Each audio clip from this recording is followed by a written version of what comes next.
Hello everyone, I'm Professor Geek. Welcome back to the channel.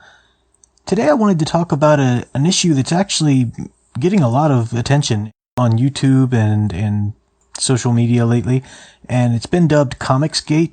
So it's been misrepresented all over the place apparently. It's just really fascinating. I say movement, some people don't like it being called a movement, but it's a cause at the very least. And a lot of comic book fans are speaking out against a lot of the politics and, I don't know, get general shenanigans, I guess, by a lot of Marvel editors and writers. There is a lot of strawmanning and ad hominem fallacies going around in the debate. And just, if you spend some time researching that, you'll find many YouTubers who have far more experience with the phenomena than I do. So you'll find people involved in it giving you their own stories, which is a far better source than for me to sit here and try to tell their stories for you. And most of you, if you're clicking on this video, you're probably already familiar with the event. But I just wanted to weigh in on it, one specific aspect. So the criticism of Marvel right now is that many people's criticism of Marvel is that they're forcing politics, either overtly with having characters give speeches and such, or by enforcing diversity, sort of that overnight switches with characters and such, or replacing characters and this and that. So that enforced politicization of Marvel Comics is the issue. And of course, people who support what Marvel's doing in their comics will quite often call anybody that criticizes them just racist or homophobic or sexist, or, pick your poison with that. And I'm sure some people are. I haven't really encountered any myself. All of the YouTubers that I've been looking at, or people I've been following on social media involved with the cause, tend to just have problems with the stories themselves, not necessarily any kind of political or philosophical issues going on. But I do feel like I have a unique perspective on this situation because I teach writing.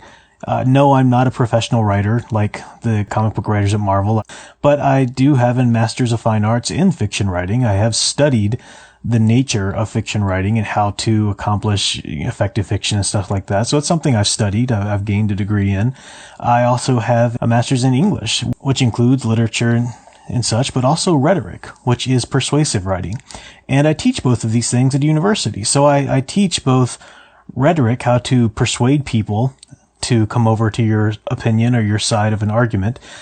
And I also teach creative writing, how to craft a story. And the two things are very, very different. And in my perspective, I see that's the problem with Marvel Comics right now in general. The politics to Marvel Comics are coming across as rhetoric instead of story. And I think that's really the issue. So people defending Marvel Comics, or the Marvel editors and writers themselves, are so quick to always point out that comic books have always dealt with social issues, and they've always dealt with political issues and such, and you're just naive. How dare you, you try to act now like they haven't or whatever. Certainly they have. Of course they have. Comic books are our mythology. That's what my whole channel is about. And they should speak to whatever the current issues, values, and anxieties are of a society. The problem is in how they do it. The art of fiction is so important to a society because it's supposed to recontextualize the discussions that a society is having, the fears and anxieties and values and such of a society. It's supposed to take those and recontextualize them in a fictional setting so that we can gain deeper insights and really understand what to do with these situations in ways we wouldn't have had we just been having a discussion of the facts. The problem, a lot of people say that Marvel's, they'll say things like Marvel's just ham-fisting their politics in there, this and that, having characters give political speeches and such. Well, the problem, what they're really saying there is that Marvel isn't recontextualizing any of the issues of today. Instead, they're just thinly transferring them over into their Marvel universe. And yes, Marvel's universe has always been a far greater reflection of our own universe over say DC's universe. DC's always been a little more idealized, and that's great. I mean, at heart, to be honest, I've always been a DC guy. But Marvel has always been the universe a little more rooted in realism, it's the world outside your window. At the same time, I can look outside of my window and I don't see astronauts returning to Earth with superpowers and somebody swinging by on a spider web and such. So you still have to understand that there's necessary suspension of disbelief. It is a fantasy, and it operates by fantasy rules. It's just a more of a realistic fantasy than, say, the DC universe. But this issue of Marvel's is interesting to me because I think that Marvel's writers and editors in their comics division are failing to understand that recontextualization part. It's not unheard. You can have white supremacists in your comic book, of course. You can have stuff like that, but that shouldn't be your go-to. You really should have things like evil scientists and people trying to take over the world, or villains trying to push harmful propaganda, but you need to do it in a way that'll help us gain a deeper truth about what's going on today in our culture, not in just ways that transfer the bad guys over. One of the last Marvel comic books I read before I was just really completely done with this whole movement and decided not to give them my money anymore was one of the Champions issues, in which Gwenpool was a guest in there in a I don't really follow her character. She doesn't really appeal to me too much, but apparently she comes from a universe in which these characters are just characters in a comic book. So she's always looking for the big comic book villain. And in that issue, it wasn't a comic book villain. It was just people being, I forgot the exact plot of the story, but they were being politically incorrect to some large extreme, dangerous and harmful. I mean, they were being, pretty horribly villainous. And the rest of the Champions were trying to convince Gwenpool, no, there's no evil scientist behind this. People are just that bad. And that's fine. That's a good little lesson, maybe for like an after school special, but not for Mythology. Mythology, it doesn't need to just be that blatant about that issue. Mythology should give us that evil scientist, should give us that monster, should give us those aliens or whatever, and in giving us that, allow us to gain greater truths about the human dangers we have in our world and our culture. I mean, that's the point of Mythology. So I guess the point here is that yes, politics and everything that's going on currently in a society should absolutely be reflected on by our art and our mythology. And comic books are our modern day mythology and our art and our fiction and our storytelling. So it should absolutely be reflected upon and considered by our art, but that should be done organically. You shouldn't have writers coming in and approaching a story saying, okay, this is the message that I want to get across, so I'm going to have this character at some point in this story give a speech and say this message, and I'm going to have the bad guy be basically a thinly disguised version of this person who showed up in the news the other day or something like that. That's not storytelling, that's allegory. And allegory is something completely different than fiction. Allegory is really cheap, actually. Allegory, there's not much to it. If you ever read what C.S. Lewis or Tolkien have to say about allegory, it's, anybody can kind of do allegory. And there's an art allegory. I'm not trying to completely diminish the genre, but certainly you don't look for allegory in your comic books and in your superhero stories. That's not what you're looking for at all. Now, I should explain the difference between allegory and metaphor, because some people might say, for example, the X-Men and how Professor X was based to a certain degree on Martin Luther King and Magneto based to a certain degree on Malcolm X, and say, well, see there, it's always been, like that. So isn't that just allegory? Well, no, that's not allegory. Allegory is very strict. Allegory gives almost no thought to the narrative or the fiction, the storyline you're telling. Everything is just a symbol for something in the real world. It's almost coded to a certain degree. Metaphor allows for a little more breathing room. And comic books and in mythologies and stories and fiction should be metaphorical, and they can often serve as metaphors for what's going on in our own world, or just the writer's own lives or whatever. So metaphor is fine. Metaphor is a little more loose. Metaphor allows for the characters to have importance and significance on their own, and for the events in their universe to have its own importance and significance apart from any connections to real world stuff they might have. I'll give you an example of this.